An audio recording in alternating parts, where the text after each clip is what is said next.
Good evening. I'm Earl Butch Graves Jr., CEO of Black Enterprise, and it's my privilege to welcome you to the latest edition of the Black Enterprise Economic Equity and Racial Justice Town Hall Series, Gaining a Seat at the Table. Tonight's roundtable discussion represents an essential and in many ways historic gathering of some of corporate America's most admired, powerful, and influential C-suite executives, all of them African American, all of them women. Why are the race and gender of these high-powered leaders significant? To answer that, let me take you back briefly to 1970, when my father, Earl Graves Sr., published the first issue of Black Enterprise. The purpose of our publication was to place a spotlight on Black achievement in business and inspire African Americans to set our sights higher and take control of our economic and financial destinies. Promoting smart business practices and wealth-building skills were part of that dream. My father, however, also sought to make meaningful inroads into the C-suites of corporate America. At that time, the upper echelon was exclusively white male enclaves, closed chambers where Black professionals had neither access nor authority, even when such decisions had a direct impact on our own communities.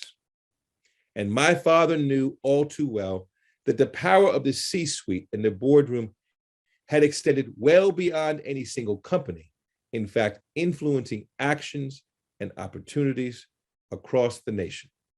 As the #1 Black digital media brand, reaching more than 9 million monthly unique visitors, Black Enterprise continues its mission and my father's legacy to support and promote generations of Black talent, bringing true diversity, equity, and inclusion into the corridors of corporate America. And today, such content and advocacy are needed more than ever, especially when it comes to Black female executives. Studies reveal that it is harder for Black women to gain a raise, promotion, or get ahead than any other group, and they continue to be underrepresented in leadership roles. Roughly 1.4% of Black female executives can be found in C-suite roles versus 68% of white men.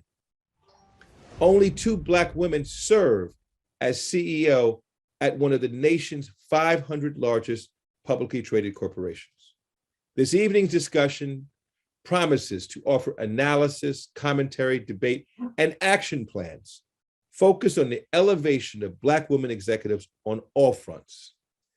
As such, we have assembled a top-notch panel to address these vexing issues. Our town hall speakers include Luan Garar, Director of Technical Support, America's Region for Apple; Celine Hitchcock-Gear, President, Prudential Individual Life Insurance; Tamara Fields, Managing Director for Accenture in Austin, Texas; and Veronica Hayes Gromada, Managing Counsel of the Tort Litigation Group of Walmart, Inc. Tonight's session is led by our dynamic moderator, author, public speaker, and former Chief Brand Officer for Women of Power, Ms. Caroline Clark.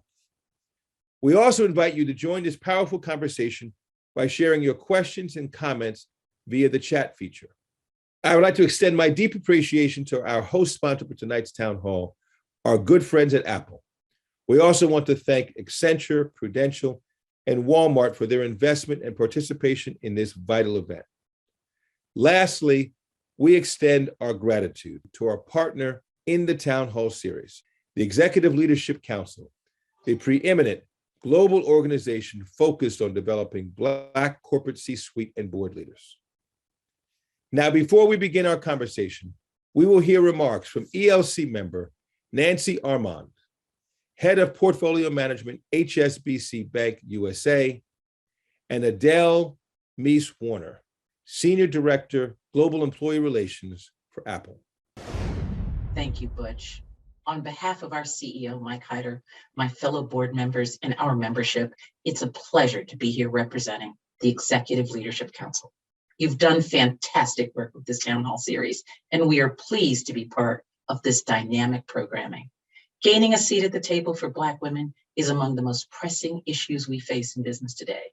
I am very pleased it remains at the top of our action agenda. Yet I would be remiss if I did not acknowledge the accomplishments of Roz Brewer and ELC member Tashonda Brown Duckett as they became CEOs of Fortune 500 companies this year. The ELC honored Roz and Tashonda at our annual gala this fall. Black women also continue to make great strides in the corporate board arena. The ELC, in collaboration with Deloitte and our Alliance for Board Diversity Partners, publishes a biannual board diversity index. And this year's report shows that Black women are gaining corporate board seats at a higher rate than Black men. The ELC is committed to increasing the number of Black women in business leadership. Our signature program, the Women's Leadership Forum, is an annual event focused on Black women and the journey to getting and keeping a seat at the table.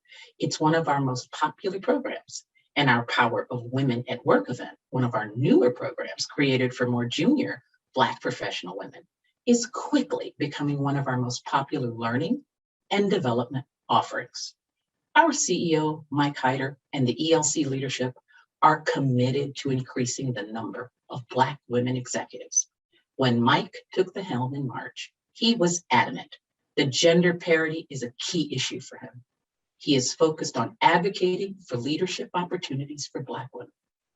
This evening, we will hear from accomplished Black executives who will share tools and strategies for getting Black women to the table, keeping us there, and bringing others along. We are all proof that there's an abundance of high-performing Black women talent available to help companies succeed globally. There is still much more to achieve. At this time, I am pleased to introduce one of these talented women, Edelmise Warner, Senior Director of Global Employee Relations at Apple. Thank you and enjoy the program. Thank you, Nancy. Hello, everyone. My name is Edelmise Warner. My pronouns are she, her, and hers. Welcome to Black Enterprises Economic Equity and Racial Justice Town Hall Series. I am delighted to say a few words before this amazing roundtable discussion with an incredible panel of powerful executives who will share their career journeys with you and what strategies have helped them advance in their careers. But first, I'd like to share a little bit about my own journey. I was raised in Haiti and I moved to San Diego, California at age 16 in 10th grade without speaking English. Despite graduating top of my class and getting accepted into UC Berkeley, my high school counselor at that time discouraged me from attending a university because he did not believe I would graduate due to my limited English and financial resources. I proved him wrong. Not only did I graduate, I went on to law school, became an employment lawyer, and worked at some of the top law firms and legal departments of some of the top companies in the Bay Area. While I enjoyed practicing law, my true passion was to work in human resources, working with and supporting people. After practicing for more than 15 years, I decided to pivot from law and took a role leading inclusion and diversity. Now, in 2019, I had the opportunity to spend a month in China on a fellowship through Eisenhower Fellowships, researching women in leadership. That experience was transformative personally and professionally. It allowed me to immerse myself into the Chinese culture and learn about some of the challenges women face as they rise to the leadership level in their organizations. It also reinforced the importance of leading a team at a global company that truly values not only hiring diverse talent, but is committed to developing and elevating them to senior leadership with support. Luckily, Apple presented the perfect opportunity to lead Apple's global employee relations organization. This role combines my professional experience and my passion for people. What particularly drew me to Apple is its deep commitment to caring for and supporting its team members. People are truly the heartbeat of the company. Apple also is committed to increasing representation of underrepresented groups, particularly in leadership roles. Now, just a few examples of some of the progress that Apple has made over the years. Between 2014 and 2020, the number of Black employees in the US has grown by more than 50%, with a 60% increase in leadership. And the number of female employees worldwide has grown more than 70%, with an 85% increase in leadership. Now, I'm just thrilled that my journey has led me to Apple. I have certainly faced some challenges throughout my career. Oftentimes, I'm the only one, only Black woman, and I have been subjected to biases, whether conscious or unconscious. I've also faced being overlooked, not being seen or heard, or being undermined. But based on my own career journey, there's some strategies that I've utilized as I advance in my career. And I'd like to share some of those, and I hope they resonate with your own journey. First, be intentional about your career. Build your community and support system, what I call your board of advisors. Second, take advantage of opportunities presented to you, even unexpected ones. Don't self-select out of opportunities because of fear of failure or fear of disappointing others. Third, don't wait to be invited into the room. Ask to be invited. But do your homework. Know who is in the room. Ask yourself, what value will you bring to the conversation? How will that help move your organization forward? Fourth, be present and engage and speak up. When you are invited into the room, don't just be in the room or sit at the table. Assert your leadership and bring your voice to the conversation. And finally, be grounded in your own values and authenticity. You have your own unique strengths and perspective that can add value to the organization. Highlight those rather than suppress them. I want to thank Apple leadership for investing in its people and for sponsoring this event. Thank you to Black Enterprise for all the work you're doing to empower Black professionals, particularly Black women. And a special thank you to Earl Butch Graves, President and CEO of Black Enterprise, for having me share these remarks and for leading an incredible organization that is dedicated to advancing and uplifting Black professionals, especially Black women. Thank you. Good evening, and thank you, Adelmise. I'm Caroline Clark, co-founder and former Chief Brand Officer for Women of Power at Black Enterprise. I'm also the author of a new book, Take a Lesson, Black Achievers on How They Made It and What They Learned Along the Way. Due out in January, this book features a collection of contemporary trailblazers and leaders who are doing extraordinary things across various industries at an extraordinary moment in our history. Like this evening's exceptional panelists, and many of you, the Black women featured in my book have navigated a sea of incredible challenges and unexpected career options presented by the confluence of the pandemic and corporate America's reckoning with the Black Lives Matter movement. As this unprecedented year draws to a close and we approach a new year, crackling with new possibilities, tonight's conversation on women gaining and sustaining a seat at corporate America's most powerful and coveted tables couldn't come at a more critical time. And no one is better suited to lead this conversation than our panelists this evening. Theirs are some of the faces behind the data that shows Black women gaining influence and momentum in their quest to reach global C-suites and boardrooms. Theirs are the titles and companies ambitious women and men covet. But they know firsthand that the demands of leadership are more intense now than ever. And the pandemic's ongoing impact on our organizations, our communities, and our families make the risks, both physical and emotional, higher than ever as well. A seat at the table today is about more than bragging rights, access, and wealth. These dynamic women bear the daunting responsibility for helping to stabilize and reshape the business world at a time unlike any other. And we are very fortunate that they're here to share what that requires and why it matters so much to all of us.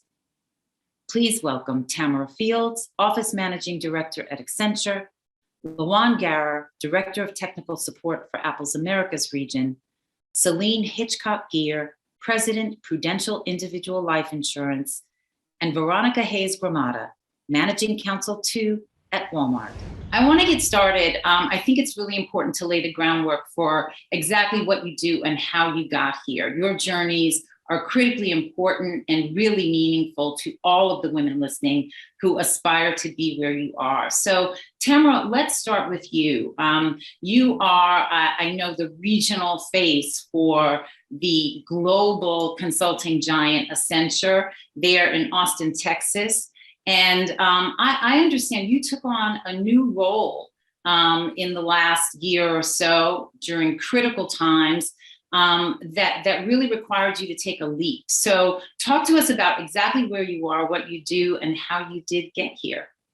No, absolutely. Thank you so much for allowing me to be on this call. I think this conversation is always really important.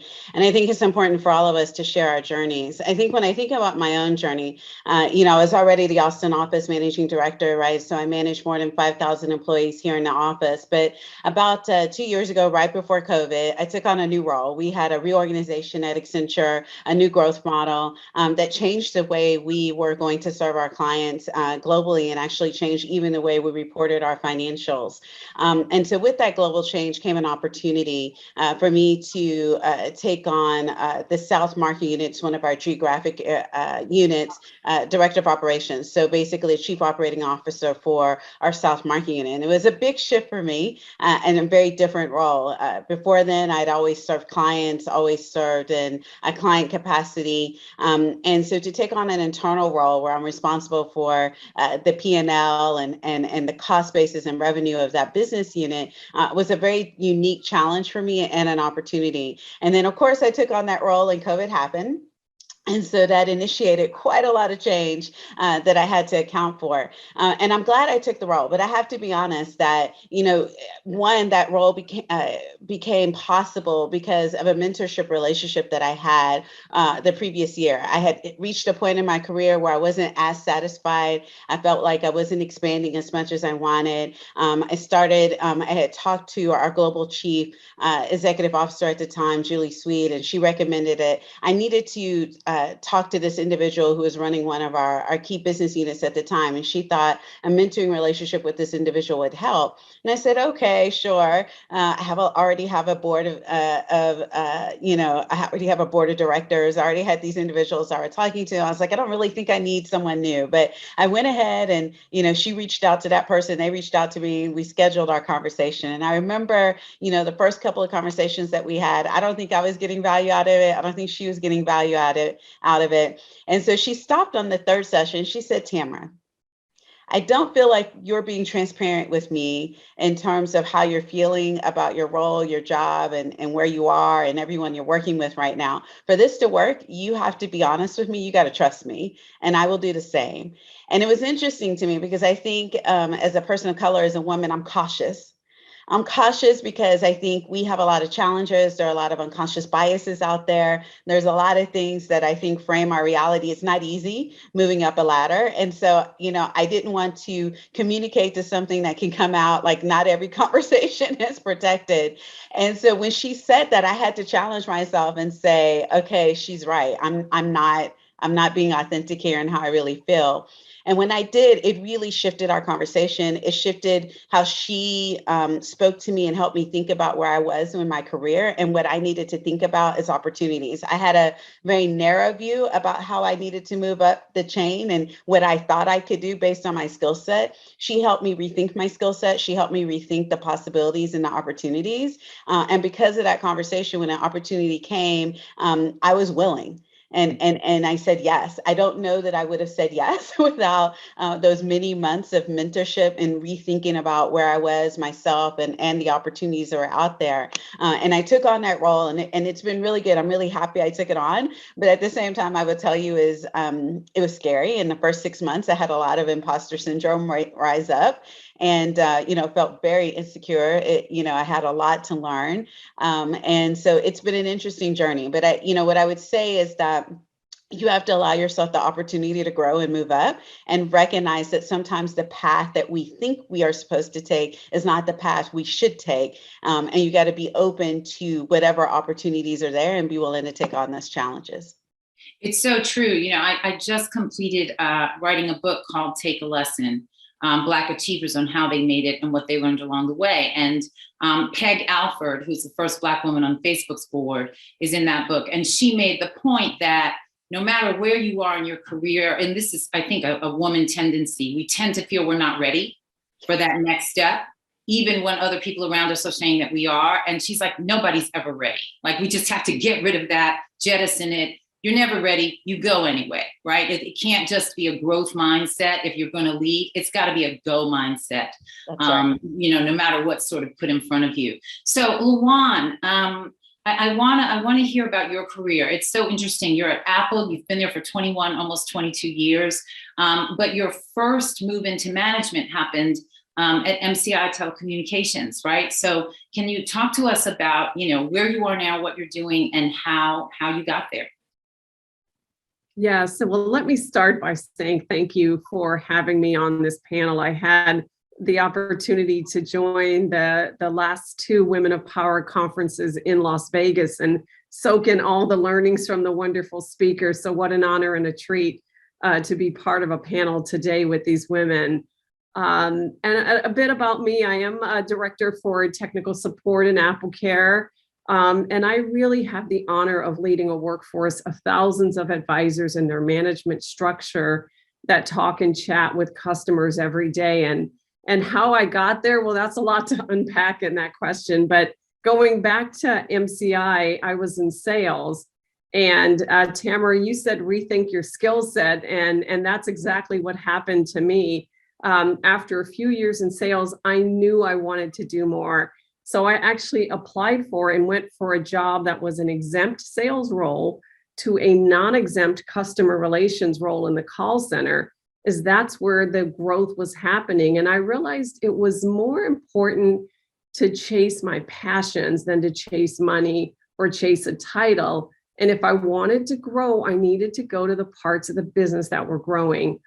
So I took a risk on moving to a more junior role and eventually ended up promoting up through the levels into a senior management role. And after about 9 years, they spun us off, closed the division, and I was out pounding the pavement for a new job. And in a pretty short window of time, I landed the job at Apple, coming in as an area manager. But what I thought was the worst thing that happened to me at MCI was actually my blessing in disguise. I just needed to have the patience to let it unfold. And so this journey at Apple's been life-changing in so many ways. We have this phrase at Apple that you can do your life's best work. And for me, it's very simple. It's about seizing every opportunity to show up as my best self. Success to me is a game of addition. And how can I solve more problems? How can I help make other people better? How can I add value to every meeting I'm invited to? And it's always about leading with purpose and developing skills and resilience that allowed me to deal with the ups and downs of corporate America. And there's a lot of ups and downs in corporate America, but you have to learn how to expect failure and not let your mistakes define you. And I learned how to listen to that inner voice, trust the people around me and their expertise, and it really helped create momentum and the capacity to do more as I've been on this journey. There's like an entire book's worth of advice in your opening statement, right? And I love what you said about looking to see where the opportunity was, because so often, particularly for us, given all that we're balancing, we go into careers with blinders on and focus on our own performance and our teams and all of the things that are before us. But being able to really open up the viewfinder and recognize where growth is happening, critically important for moving forward in any industry or organization. Veronica Hayes-Gramada, you are, we have a couple of lawyers here today, actually, but you stuck with the law, stayed with the law, and moved from beginning your career at law firms to corporate America. Talk about why you made that shift and what you're doing now. Thank you, Caroline. It actually has been quite a journey. I know we've used that word a lot, but my journey with Walmart, even though I've been with the company 17 years, really began more than 20 years ago.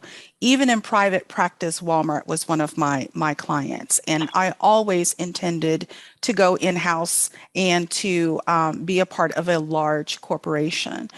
In fact, my internships during law school were at companies in Houston, Texas. I'm from the Southeast Texas area originally, and so I was working with oil and gas companies while I was in law school.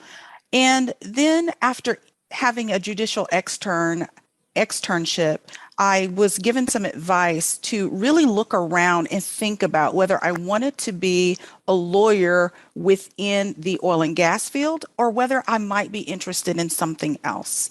So I took that time to go to a law firm where I served an array of corporate clients, and one of those corporate clients was Walmart.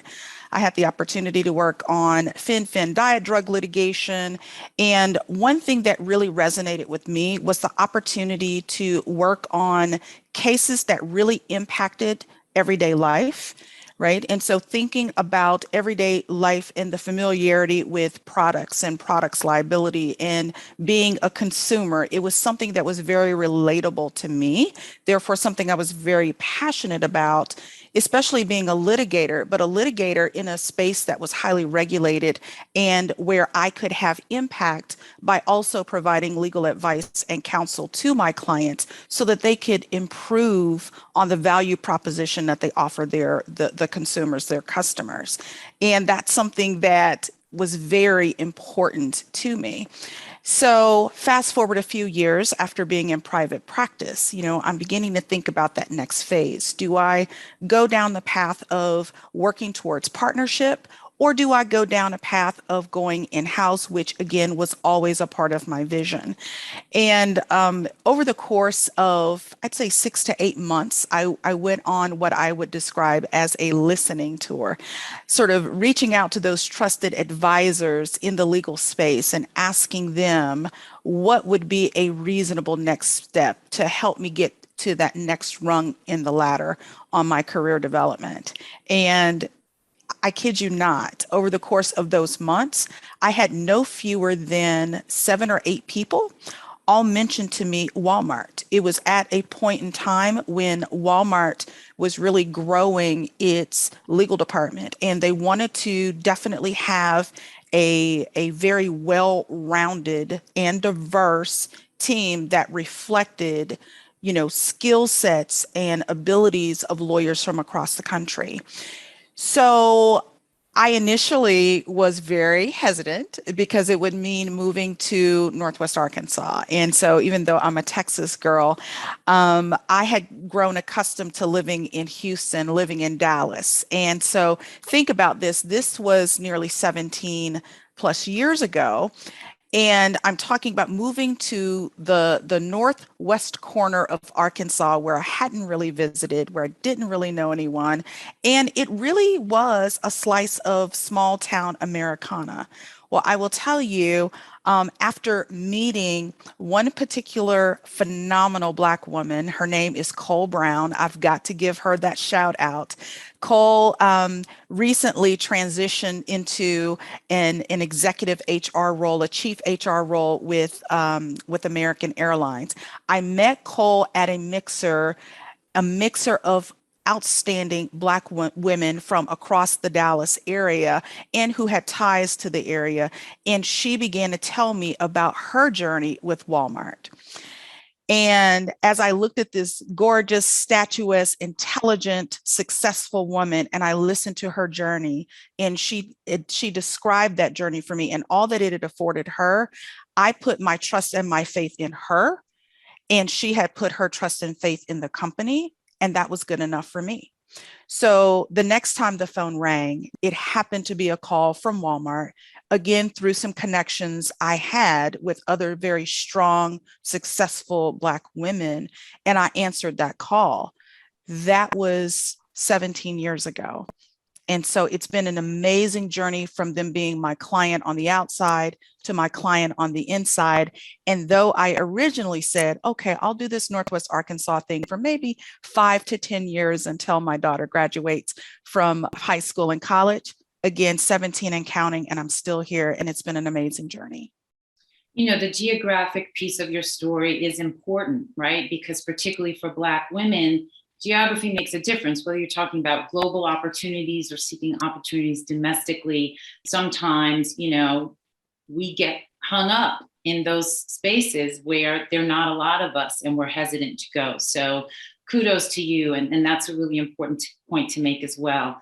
Celine, you have been like Cole Brown and all of you women have been, and really actively and affirmatively creating inroads for other Black women to move ahead in your industry and your company.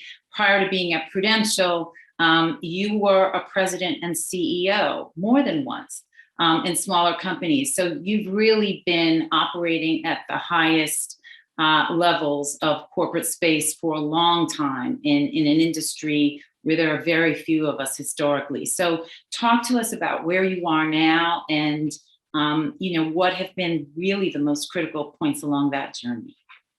Yeah, good to see you all. And Caroline, it's a great question. If I think backward, and I love the story, part of the fun for me on these panels is these stories, right? All of the stories here today are really inspiring. And, I think we all come at where we wind up in such a different way, but always with the same themes. Somebody was there to help, something piqued our interest. We said yes. And I would say those are the themes that came through my experience as well. So I started as a lawyer, first out of school.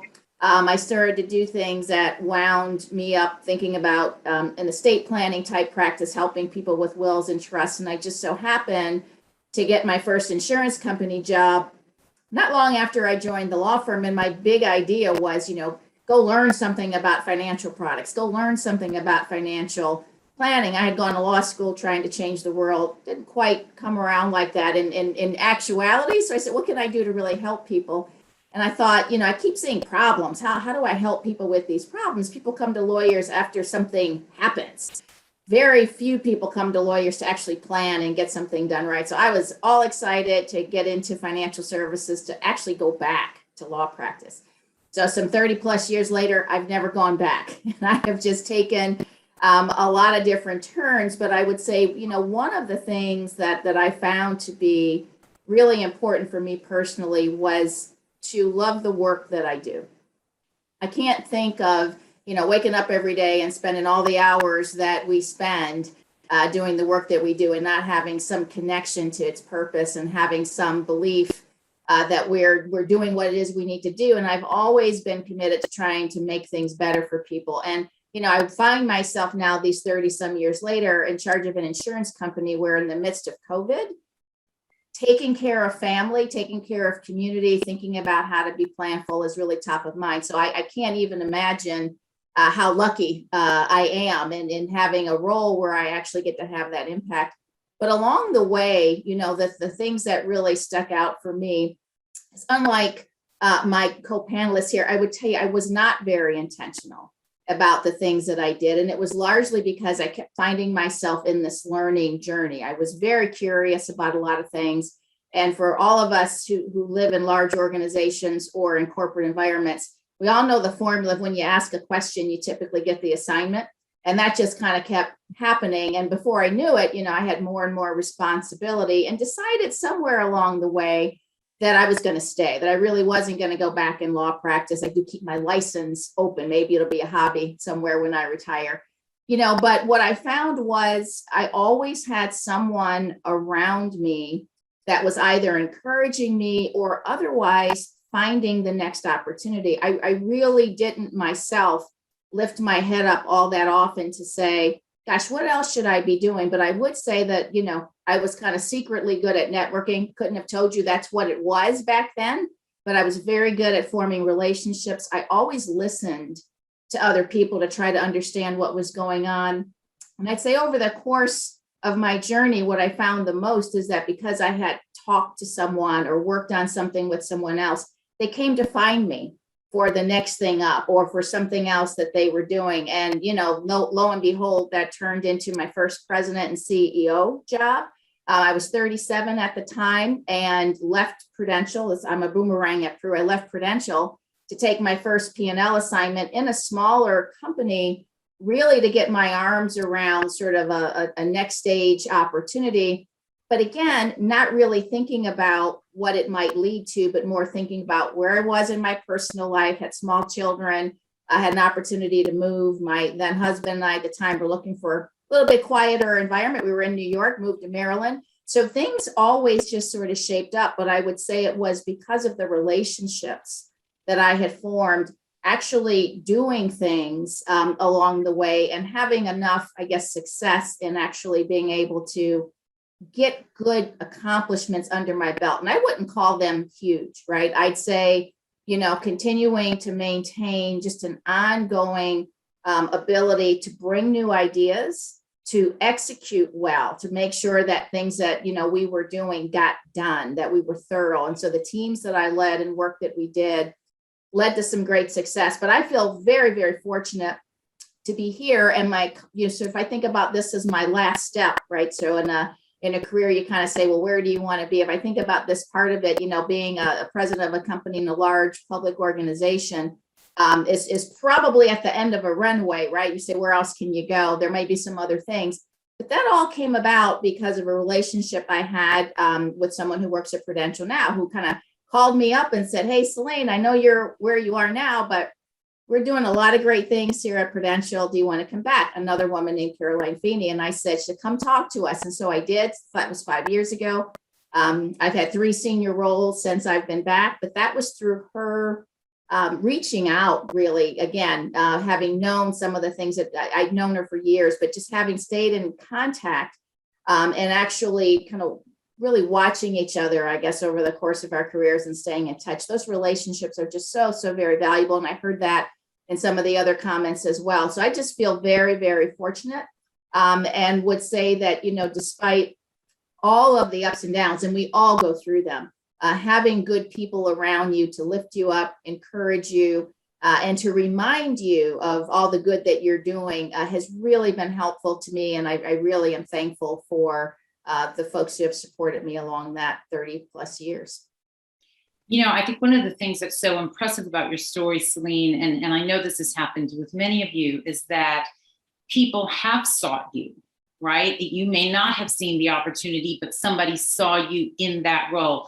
Tamara, you have that experience, right? Your mentor helped you to see yourself in a role where you didn't even really see yourself. So I'm curious with each of you about, sort of, obviously there are specific strategies you've used. There are skill sets that you have to need. Celine, you talked about getting your first P&L experience, and there's absolutely a school of thought that believes that is essential to being able to move up, particularly for women. We don't always get those opportunities and get them early. But there is also something about you all that has made people choose you, that has made you get opportunities that others, especially Black women, may not have gotten. So Tamara, can you just speak to that first in terms of, I think what's interesting with you is that we often develop mentor relationships. You were sort of assigned a mentor who became critical, and that proved to have some hurdles with it that absolutely you leapt over, and it became a really positive thing. But what do you think it is about you over the course of your career? And maybe this is something you've had to work on that has made people see you where many of us are invisible and choose you where many of us don't get chosen. Yeah, I think it's an important question. And I think that, Celine, you said something I think is really important, which is it's really around how what you're passionate about. And so one of the ways that I fill my tank is I think it's important for us as a Black woman, especially a Black woman that was working in consulting and in technology, right? When it was not popular to do so, and every time I showed up in a meeting or in a room, there was just me that looked like me. It was important to me to expand how many women worked in technology. It was important for me to expand how many people of color showed up in my world. And so I became very committed to that very early in my career. And so as a result, I engaged very quickly in employee resource groups, right? I engaged very quickly. I wanted to know who was on the North America Inclusion and Diversity team. Like, I wanted to understand, what were we doing? How are we showing up? Who are we partnering with? I think you mentioned the Women of Power Summit, right? We became a proponent of that and bringing women with us and really leveraging these summits together. So I think what really started to help my career, although that wasn't its intent for me, is I believe in the concept of servant leadership. And when you're a servant leader, it's about how you show up, not just in your vulnerability, but it's how you show up for the people around you. It's about how you show compassion and humility and kindness, and it's how you serve everybody around you. Because when you serve your team, you're going to get good results, because then it's not just about you. And I think for me, I wanted to figure out, how do I serve my communities and the communities I believe in, women and people of color in this company? And so I would get really active in recruitment, because I wanted to see diversity show up in recruitment. I got really active in the African American ERG and the women's ERG, and I just started going all in. And yes, I probably had way too many plus ones, but they were important. And through that process, right, you meet people, right? So, I think you mentioned network. You weren't trying to network. I wasn't trying to network at the time, but automatically when you are involved, when you show up and you are present, you are going to form organic relationships naturally. All of those same individuals are on a career path just like you are. And as a result, right, it creates opportunity and exposure. And so, I talked about, I was assigned that mentor, but that person came from my global CEO, but I didn't meet her when she was my global CEO. I met her when she was at a different place. And I actually got to know her, not because we had a direct working relationship, but because I was very active in entry-level analyst coming into our program. Like I helped support the summer internship program. And again, I did that because it was important to me to understand who's the entry-level talent. I want to know who they are. I want to figure out how I can help them and support them. And so I think when you are doing something, and I did all those things, one, because I believed in it, two, because it filled my tank, and three, because I think that we as people of color do need to show up beyond and more. And that is sometimes an extra burden that we carry, but it's something that we should carry. And so, because we want it to be easier for someone that comes behind us. And so I think through those avenues of these other, plus one activities that I did, I got noticed. And then by virtue of that, people start talking about your name. And then in addition to that, you have to show up for your job. There's just no question. That's just the ticket to the game, right? And you got to do extraness on your job, right? I would spend the time to know my job, to learn skills, to learn additional skills. I really think everybody should understand the financial well-being of the company that they work at. They should understand how they report to the street. They should understand their operating margin and what success looks like, because those are just all aspects of what we should do if we're part of a company. And I'm in a publicly traded company, so it should really matter to you on all those levers. But so that is an automatic. But I think it's the pluses that you do, and that you do that with authenticity and caring, and humility, right? I think, I feel like I've been really on a journey from a leadership perspective to understand what it means to be a servant leader. And I think when you do that, people are going to notice, because people talk about you or people share how you've impacted them. And that's all automatically going to take notice for people, and they're going to want to help you just like you've helped them. I love that word, extraness. I'm going to use that word all the time now, extraness, because, it sort of really defines what is required, and especially what's required right now, right?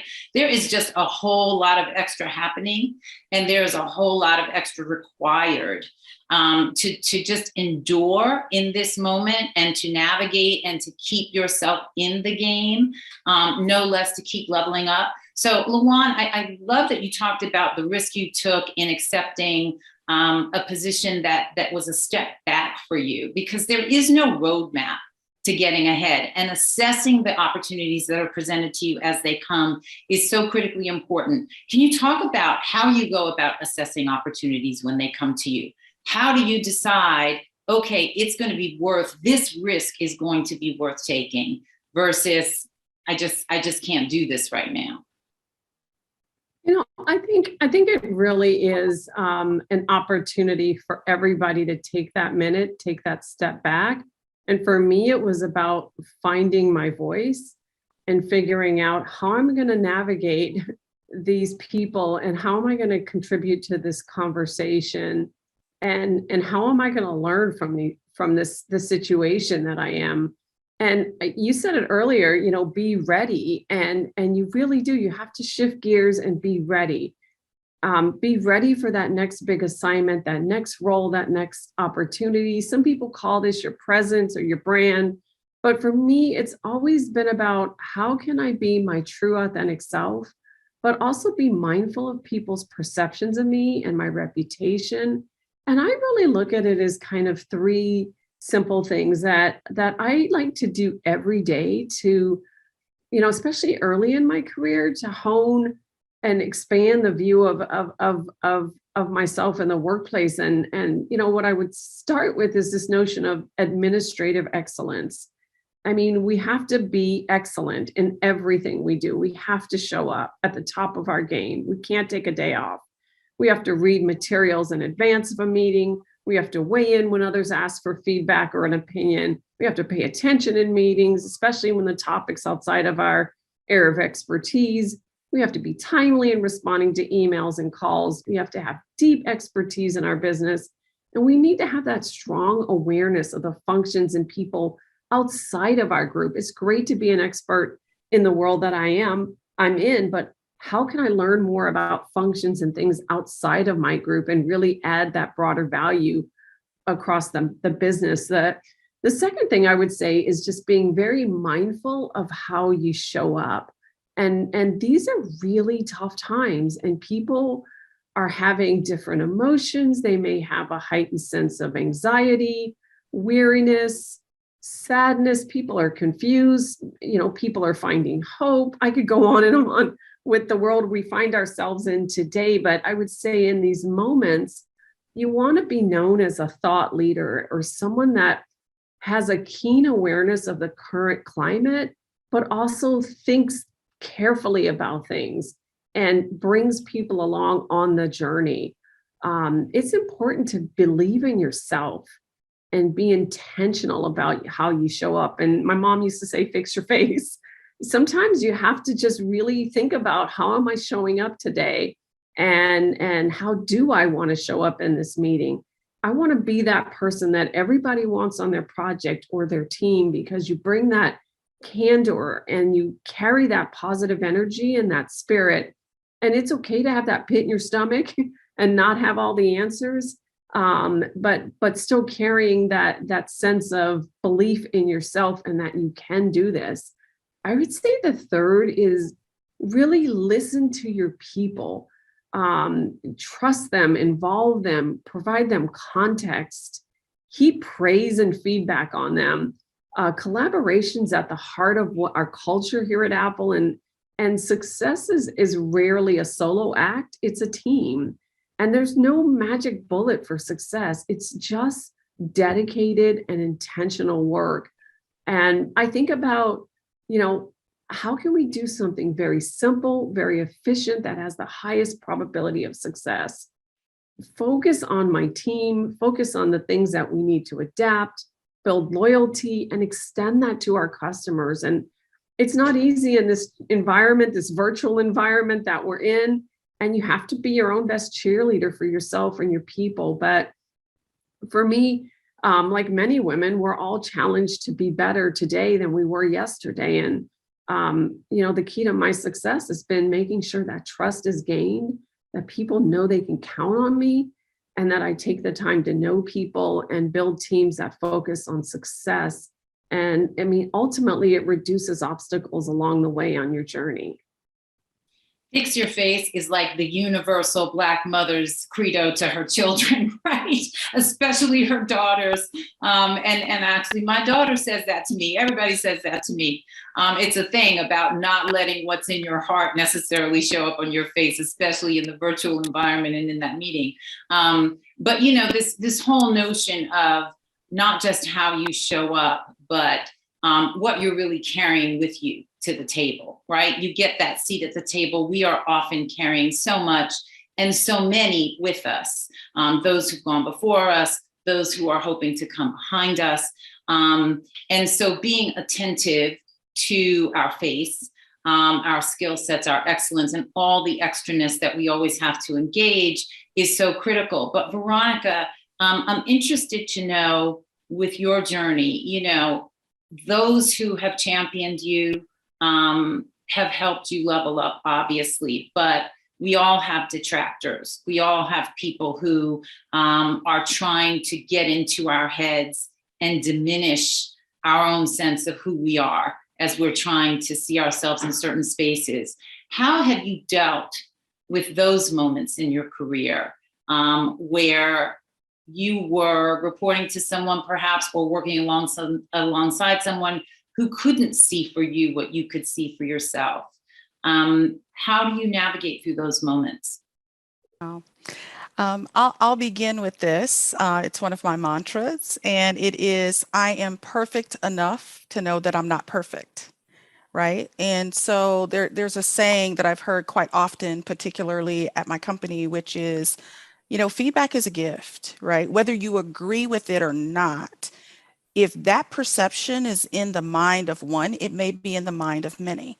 So I first begin by listening, processing the information, thinking about where it may be coming from. And I sit with it for a bit. I sit with it a bit and I decide for myself sort of how I'm going to go about getting at some semblance of truth, while recognizing that someone else's truth is just as important as what I believe the reality to be. And so what I mean by that is I'll take that feedback and then I'll go to maybe one of my trusted advisors. And it's funny listening to what Lawan said about fixing your face. There are literally times where I've gone to a trusted colleague and said, in these exact words, I need you to be my mirror.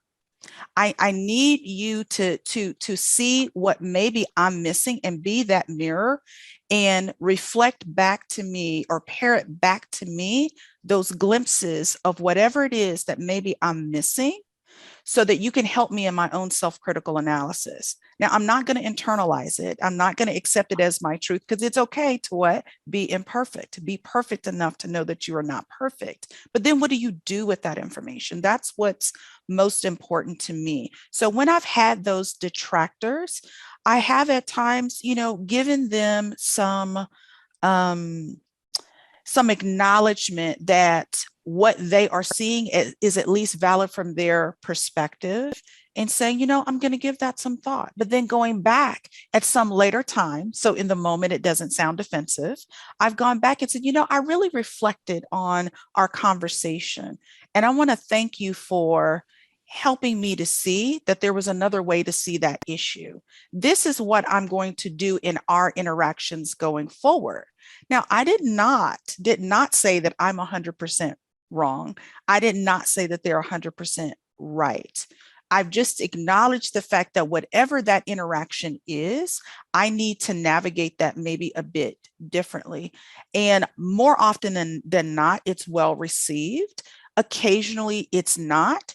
But at the same time, not all feedback is created equal. So then I'm ready to go about my business and do what I need to do without beating myself up, and giving myself the same grace that I would the people that I lead or the others who are my peers.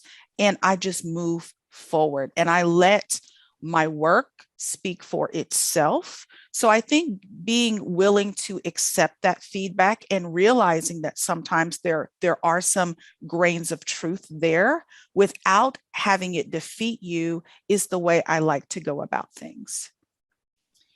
Yeah, I think that's critically important, and also just how do we think of people? It sounds like you're calling them detractors, but you're not really thinking of them as detractors. Sure. And that internal work in your head can make all the difference in the world. Absolutely. Words are more than words, and you can create your own narrative. That's what we all have to do. Celine, it's been thought that, of course, now Black women are really being sought out for leadership positions across corporate America in a very intentional way, more so than before. But we're also in one of the hardest times we've ever been in the world, and certainly in business. And there is a school of thought that, we get these opportunities when everything has gone to hell in a handbasket. And so we are stepping into roles now at a time that is unlike any other and challenging unlike any other. And leaders are being called upon to be activists to some degree across the board in ways that they never have been before. So for women who are navigating new roles and opportunities and gaining more ability to lead in this environment, what do you say to them? How do you navigate living at the intersection of leadership that requires you to be both bold and balanced?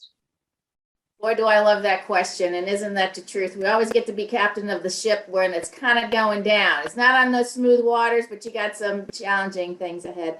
I think there are a couple of things, and I just love, what my co-panelists here are talking about. There's so much that we have to dig deep around. And the word that's coming up, in most conversations right now is resilience. And I think Black women as a community have a capital R when it comes to resilience, because we have had to, in so many places in our lives, just deal with things, right? I mean, it is just the way we have learned to live. And I think we are probably built for times like this better than most. And, to the extent that we can draw from that strength and some of that, I guess I'd say, learnings that we've had in other parts of our lives, we will be uniquely situated to take some of the hits that are coming through these times. This pandemic is not over. We probably still have a little bit of time ahead for the actual medical issues, but then the supply chain and other business impacts probably have a long tail on them. And so we're going to have to struggle hard. I would say a couple things. One is, now is the time to reinvigorate your sisterhood, to find your friends, to find the places where you can really be yourself and talk about what's going on and allow yourself to feel all the things that you're feeling. The fix your face part. That's right. We have to do that in the right moments. But then we're just going to have to sometimes just collapse. I can't tell you how many times Saturday rolls around, and but for the dog needing a walk, I could lay there all day and just try to say, okay, now wait a minute. Is this a day where I can just, do a little bit for me? Because we do take a lot on. But I think you have to find the space to do that, and connect with other people where you can really let some of it out. In your comments around we're being called on, to be tall and wide, most of our organizations are going through the racial reckoning realities of what life has been like for us over our lives, and sharing those stories, but then helping others deal with their own awareness, lack of awareness, what to do about it.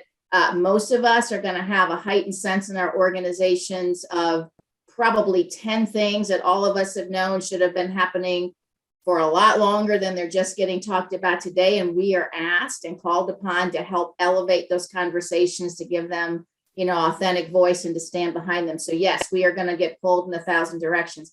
But I also say, and on behalf of myself, it is our time to be ourselves. The fact that we are called upon is because we do have unique wisdom. We do have unique perspective, and we will have a unique ability to help solve some of the problems that are now in all of our organizations and coming to life in a very different way. So what a great opportunity for all of us to exercise our voice. This is the time when, sometimes you do it when you're not invited. We all know that, but we are now being invited to have the kinds of conversations that will matter for an entirely new generation of people coming into our organizations and into business in general. And this is the time, if we haven't been able to do it before, to really put the right things in front of our co-leaders, other senior leaders, and folks who are running these organizations to more deeply understand how profoundly difficult this is going to be. Real change in organizations is hard. Backlash is real. People feeling put upon or otherwise not understood in the majority parts of the organization. It is very real. And so this has to be a sustained and ongoing effort. And in the roles that we are, we have our day jobs. I love this extra word. It is now, to your point, it is now, extraness is now a new thing. We've got the extraness going on all the time. Be good at everything you do, plus, plus, plus.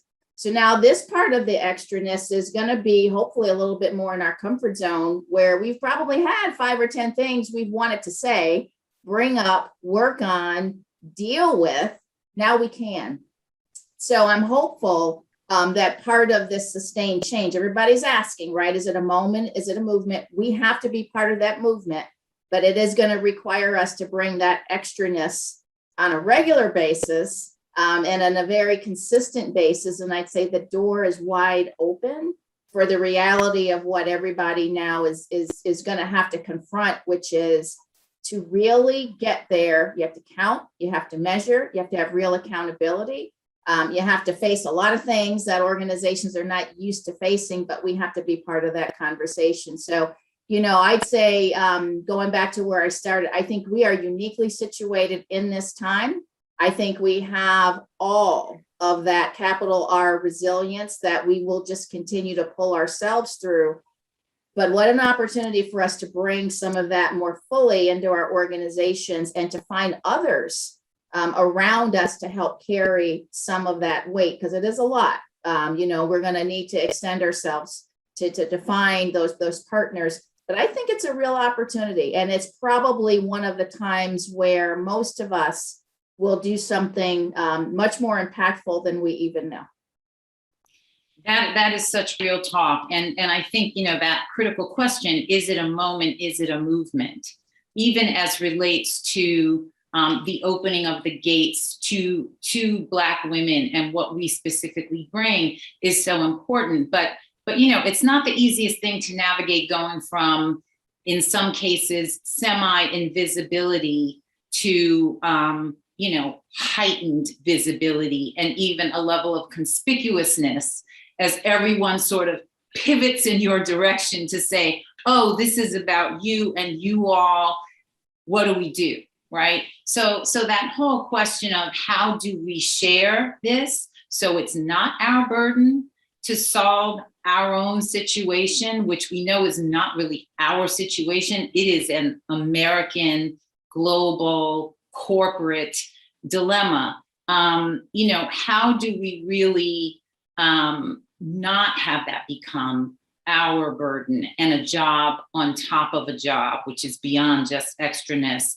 Luan, how have you sort of grappled with that? Because, tech is an industry where, these issues have really particularly risen to the fore in recent years in a very, very intense way in some cases. Yeah, I think for me, it's been about embracing this opportunity. At first, I went through so many emotions that many of my colleagues did. But I had to channel that emotion into, now, what am I going to do? And how can I use my voice and have an impact? And for me, it's been around this work, both as an executive sponsor for our Black at Apple team in Sacramento, and also as the co-chair of our Inclusion and Equality at Apple Care team. Those efforts have really helped me to evangelize and amplify this work and have those kinds of conversations that are very uncomfortable that, we haven't been having until now. I've met more people outside of my department at Apple through these ERGs than any other initiative or project I've been on. And it's a community of support to connecting with people on a whole nother level. And these teams have been essential in holding up the emotions of people during these tumultuous times, during these challenging times we're in. And so, it's about embracing this uncertainty and this turmoil and using it for good.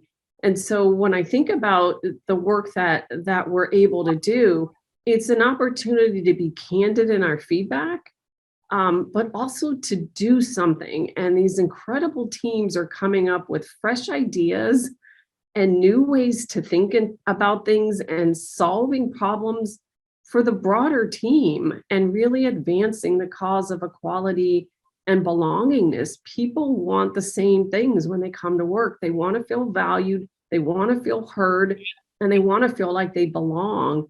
And ERGs, we call them DNAs at Apple, Diversity Network Associations. For me, they're like family. They keep you grounded, but they also don't hold back when something needs to be said. And so we, as a team, these teams remind me that I don't rise alone, and I have to bring others with me on this journey, and they give me this opportunity to look out for people coming up in the organization, people that I wouldn't have met otherwise through these DNAs and ERGs, where I can use my voice and my platform to help mentor and speak up for others. And what's been particularly impressive about this work is how it's becoming a part of the conversation on how people are differentiating themselves in the organization.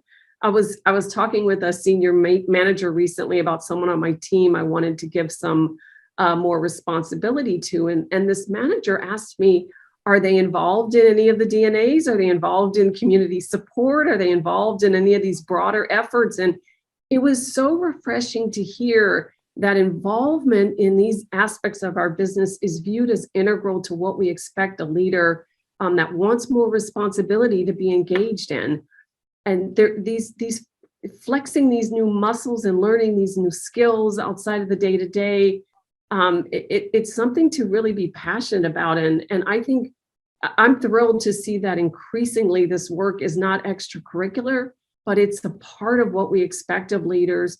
And we own it as a team to move this conversation forward, and not rely on some external team or other department to make it happen.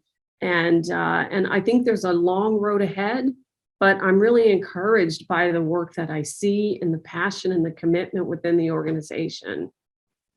Tamara, do you want to weigh in? I know that you're very involved in the ERG at Accenture, but also not just on that, but this whole issue of cultivating meaningful allies, specifically as relates to sponsoring and promoting the advancement of Black women. Yeah, I think it's interesting. I think, something you just mentioned that, Luan, that I really think is important, first and foremost, beyond ERGs, is that the C-suite and the leadership of all of our companies have to acknowledge and require that part of the evaluation and performance of the leaders is going to be their commitment to inclusion, equity, and diversity.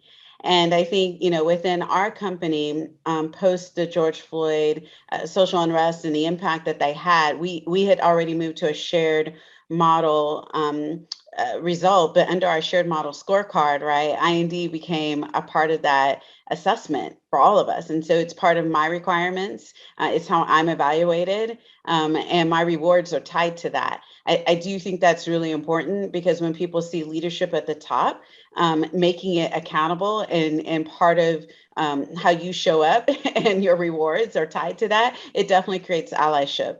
But coming back to, just how ERGs show up, what I think is interesting, and I think, so you brought it up, right? It's about finding your individual voice. So I think ERGs have found their own power of voice. And they're now seen differently, I think, by companies as not just a community and a network and a place for shared experience. They're seen as a voice to provide input and feedback around how do companies serve the various communities they need to serve. And I think for Black women, that is important, because for us, for example, underneath our US work, right, we've started a Women of Color series, and we've started conversations around real talk. All of that has led to now additional executive leadership programs that we didn't have in the past, right? And really focusing on us as Black women. What are we dealing with? Women of color, what are we dealing with that is unique to us? How do we show up differently? What are the experiences that we have to face, both culturally and in the corporation, that we have to think about? And it's really about helping people understand people's stories and journeys. And so I think that is very unique. I think in addition to that, it's about the accountability that we all have for allyship. And it's about how do we promote allyship and help everyone understand that I don't need my ERG to look just like me. I need my ERG to look like everybody. Because the whole point is you're not going to learn if you don't share and be involved. And allyship, I think, is shifting to not just, hey, do I promote this individual? It's about, do I understand the voice of the whole of all the people who are involved in their stories and how they show up? And if I think about all of the individuals and I'm mentoring and sponsoring, what do they look like? What is the demographic that they look like? And do I have representation in that demographic? And I think that is very important as well. And then I think it's really about how we show up and hold people accountable, to not just doing the one and done building bridges call or the one and done town hall. It's about how we are going to operationalize. How do we make sure that all communities of people have a voice, and that we have actual results that demonstrate equity?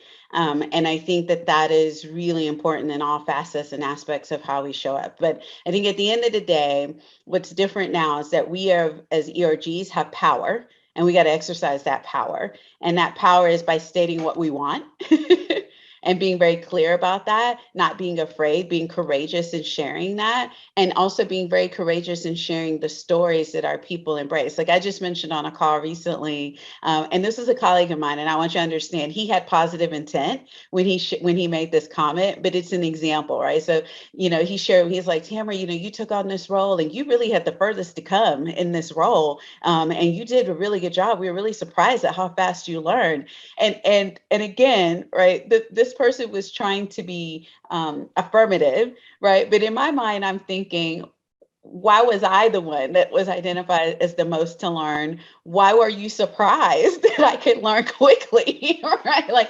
And so I think helping people understand, they don't recognize that they automatically think from a point of scarcity versus a point of abundance. And as a result, that reflects in their interactions with us. And if, now I'm a pretty confident person. And when I'm not confident, I have tools to help me deal with my insecurities or my imposter syndrome or my whatever. But if you are new in your career, these comments can be very impactful to how we show up. And so I think it's not just about the training for us. I think it's about the training for everyone else, and hearing the stories, because sometimes people don't recognize how they might add into an unconscious bias that's just not really helpful. Yeah, all of that is really helpful. I would love for each one of you actually to weigh on and this next question as quickly as possible. But you all present sort of hitting all the marks, which is obviously what you have to do to reach the levels that you've reached in your organizations, and to open those doors for others to do so. But a lot of very intentional and specific work has gone into that. And I would love for each of you to speak very quickly to how you and or your organizations have specifically invested in developing you so that you're able to greet comments like that lovely gentleman's and anything else that you encounter in your work and career with this sort of equanimity and ability to navigate these difficult situations so you can keep going forward. Veronica, can you just start out, talk to us about, what you've invested in, what has Walmart invested in you in terms of coaching, courses, certification, just the full spectrum of investment. And if you can even quantify that, because, we have ideas about what our value is and what it should cost literally for us to get where we want to go. Can you hit that one sort of quickly, Veronica? Absolutely. It ranges from being championed to participate in panels like this, to divisional CFOs sitting down with me at their kitchen table to teach me how to read the financials, right? So it's everything from, going to major conferences and events, working with some of the top-notch coaches in the country, to individuals who have all of the certain letters behind their names who sit in the C-suite, taking the time to make sure, to the extent that I want to be educated about the business, that they invest and pour that time and energy into me. And because of that, I'm not only a lawyer, I've grown and been developed as a leader. And I've been groomed and developed as a businesswoman as well, who can navigate many facets of corporate America. And every time I was tempted to go back to school to get that MBA, there were a number of executives lined up who said, feel free to do that and we will support you in doing so. However, we're prepared to give you an on-the-job MBA anytime you're ready. And they delivered on that. That's awesome. That's awesome. Luan, how about you? So for me, it's been a combination of efforts, and a culmination of things. But before I can talk about what the company's done, I have to first acknowledge that a lot of where I am today has roots in how I was brought up. I have a father who worked for the city of Los Angeles for the Department of Water and Power, and he started as a janitor in the 60s. And by the time he retired, he was in one of the highest positions he could have as a district superintendent. So I got to see what Black excellence looked like every day. I got to see, how do you work in the face of countless obstacles and still persevere? And a lot of my focus has been on honoring that sacrifice in how I choose to show up and what I do throughout my career. And I think about bringing that whole self to work and finding those advocates and those sponsors to help me along the way. In the same way, seeing my dad as that example is something that really helped me to grow. I can point to countless efforts, initiatives, projects where it was that one senior leader who took a chance on my idea. A divisional leader, there was a particular leadership program we were, a colleague and I wanted to launch, and the divisional lead sent us back to the drawing board a few times, but we stuck with it. We eventually got a yes, and we've been successfully running this program for several years now. But it was about that persistence and sticking with a good idea, but also having a strong partner and a strong advocate in those senior leadership ranks. And for me, it's about getting the job done and building that reputation and that credibility along the way. And I think about the structure of the company, and there's lots of opportunities. It's knowing how to navigate it and finding those sponsors that can tell you things that maybe they aren't in the handbook. And you've got to learn about the ins and outs of people and how to show up to a particular meeting with that leader, and some of the things that are important to them, some of the things that are priorities, what are their hot buttons, and learning those, I call it the inside scoop, and having those people that you can rely on, that you've built those relationships with, to help you along the way. One of the things I'm most proud of at AppleCare in this inclusion and equality initiative is the leadership support that we have from the top of the organization, meeting with us regularly for updates, engaging in the work, supporting the work, participating in the work. It's made a huge difference in our ability to move things along because we have that support from the top. So those are a few things that for me, I have found particularly helpful in the leadership space in moving this work forward. We're down to our last couple of minutes, and I still have another question that I really want everyone to get to. So super quickly, Celine, what have you invested in yourself in your career? How would you quantify it, and what's been the most critical investment? Yeah, so I'd say a lot of training and development support. Today, for example, I'm in G100. I've had a boss in the past who's the chairman. I'm going to sit down with you and show you how to do my job. For my very first president and CEO job, I was sent to a new president's school, so to speak, for about a week. And the first thing they told you is get your resume out because you're only president for a minute. It was actually hilarious. But every step of the way, additional support and preparation. And today I'd say I get asked routinely, what do you need? And I think that is critically important because we're kind of our own self-gauge for these things. The final thing I would say on this one, Caroline, is for a self-reflection and development, set of things I do. There is a book I'd highly recommend to everyone, and it is a real simple one. It's been around a long time. It's What Got You Here Won't Get You There. I read it consistently every time I have to do something new because it is a reminder that we have to always reinvent ourselves. It's the same book, sits on my shelf. The words don't change, but I'm always in a different place when I read it and I have something new I have to do. It is a great tool to reflect on how to keep moving forward. Tamara, how about you?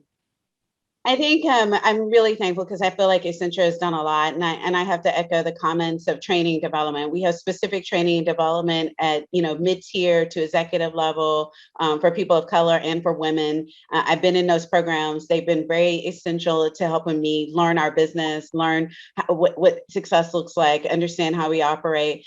Even right now, I'm in a women's executive leadership program right now. I have a coach, right, which is great that the company pays for. They've given me an additional sponsor, someone from our global C-suite. And so that's invaluable, where I get like a regular, biweekly, session with someone who's really high up in our company. So I think all of these investments, I appreciate. I think our company is really committed to expanding and change the face of how we look at the leadership level and the C-suite level.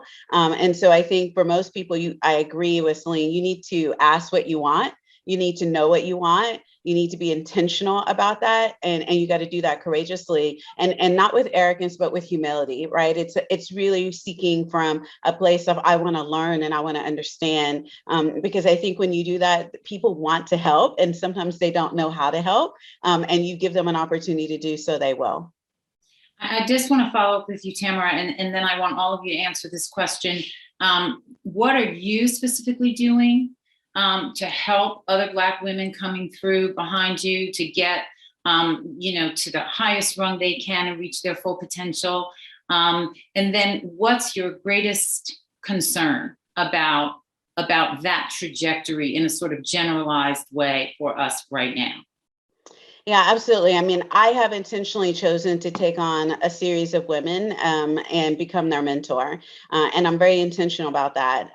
And so right now I have about 10 women, and that might seem like a lot, right? But I have chosen to do that. I made a commitment. I got introduced to several of them kind of coming out of these Building Bridges calls and hearing their story. And I'm committed to helping them succeed. I intercede. I talk to their career counselors. I talk to their programs. I help them understand the real feedback that sometimes people just don't want to tell you one-on-one and direct to your face. And I meet with them. I do a 30 for 30. So 30 minutes every 30 days, right? And sometimes we need to meet more or less depending on what's going on. But that's my commitment to them and raising that up. And they're at all levels in my company, from analyst to senior manager. So I think that way I get spread. And so I think that's important. So that's my one direct commitment to expanding. And then obviously via my role, I have accountability around inclusion, diversity, and equity at all levels of my company. And I'm very intentional around making sure that I understand people's story to be able to inform into those conversations when they happen. I think as women right now, as Black women especially, to be honest, I'm worried about our mental health. I think that, yes, we are made to have resilience, grit, and power. There is no question about who we are through the history of who we are. But I do think there are additional burdens that we've had to deal with and face as a result of the last several years. And a lot sits on our shoulders, a lot. From our families to our children to our spouses. We, unlike other, as many groups, right, have generational responsibilities, right? I'm not just responsible to my immediate family. I'm responsible to my cousins and my godchildren and how I interact and show up for them, both physically, mentally, right, spiritually, and financially. And then on top of that, right, we have to be available in that same way to the next generation of people within our company and outside of our company. And then we have to do that and still be trying to take care of ourselves, grow, learn, and expand. It's a lot. And so I think, going back to that word extra, we just have to make sure that in that process of growth and expansion, that we prioritize ourselves and we not lose ourselves in the journey. Because they need us to show up fully as ourselves, but we can't show up fully as ourselves when our well is empty. And so I think it's important for us to find, for me, it's my belief in God and that spiritualness of how I show up with God every single morning in my devotion. I need that to survive. I cannot mentally be well without it. But if I would say anything to all those who are listening in, find what you need that's going to help you feel yourself. Because in that journey, people need you, but you've got to be whole in order to give. Yeah. Veronica, what's your greatest concern right now? And what are you doing to help mitigate it for other women? You know, it sort of goes back to something that Tamara said earlier when she talked about this notion of scarcity, right? You know, people treat everything as if it's a pie with finite number of pieces, and once those pieces are gone, there's nothing more. So one thing that I've done, especially during the pandemic, is I've shifted my focus a bit. I've always mentored or had mentor-mentee relationships with women across corporate America, and I continue to do that. But I've expanded that sister circle a bit, and I'm now mentoring women who are entrepreneurs, who are small business owners. And I'm also connecting them to women within my corporate network so they have access to resources and knowledge that otherwise would not be afforded to them. And so, as far as that fear has become the fuel that's given me momentum to look beyond the confines of corporate America, which has been a tremendous blessing to me. But the greatest blessing and gift has been, again, that knowledge that I have gained, that education, real life over nearly a 20-year journey. And now it's time for me to pay that forward to others so that they understand how to properly structure their businesses, so that they understand the difference between personal and business credit and how to leverage that, and that things are not quite as scarce as they realize. Are they as plentiful and abundant as we would like them to be? No, but there is a way, if you understand how to navigate the financial institutions and credit and the like in this country, then you can begin to make those inroads to success in creating your own opportunity. So that has been a very key focus of mine and an evolution and a growth for myself that I'm then trying to share with other women. Awesome. Thank you so much. Luan, how about you?